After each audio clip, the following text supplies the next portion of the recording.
Hello, we are IB diploma candidates that chose to create online videos to help others learn the Korean language as a CAS project. We aim to teach a language to alert people that are willing to learn the language without much rigor.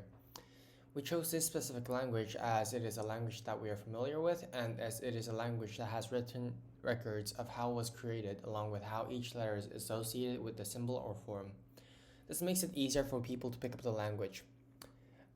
That said, we thought it was appropriate for the aim of the CAS project. We will initially explain what the historical basis behind the creation of the language and how it is significant. The Korean written language, pronounced Hangeul, was created by King Sejong in 1443 during the Joseon dynasty. During this time, people, especially the lower class, was unable to read or write Chinese characters, and since the only written language within the country was the Chinese characters, education and reading and writing was restricted to the higher class. Peasants not only lacked access to education, but due to the difficulty in memorizing and learning ancient Chinese characters, attaining the ability to read and write itself was not easy, even if they gained access to it. Furthermore, many bureaucrats abused the literacy of the lower class to their benefits. Looking at how the peasants were suffering, King Sejong decided to create a new written language, Hunminjeom, which translates to the sound to teach the people. This written language continues to develop in terms of its character and grammar, transforming into the Hangeul we know of right now.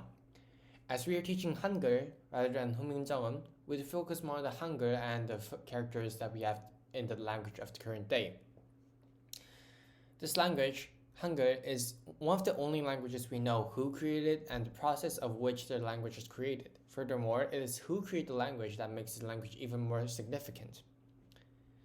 Many bureaucrats objected to this idea as the creation of the language would allow people from the lower class education and the opportunity to access knowledge, which threatened those in the higher positions. However, it was Sejong, the king, someone at the top of the social class, that created language merely for the well-being of the people. Continuing on, we will explain about the philosophical background behind Hangeul. When creating the language, King Sejong regarded the Eastern philosophy of Chun, Ji, In, which translates into the sky, the land, and the human, where those three things were considered the components of the world. This was incorporated in the vowels of the language as a horizontal stick U, corresponding to the ground, the vertical stick E, corresponding to the man, and the dot to the sky. Using these three components, King Sejong created a system of vowels that were a combination of these components. This shows how King Sejong attempted to simplify the process of learning the language, as the vowels were often an application of a small component.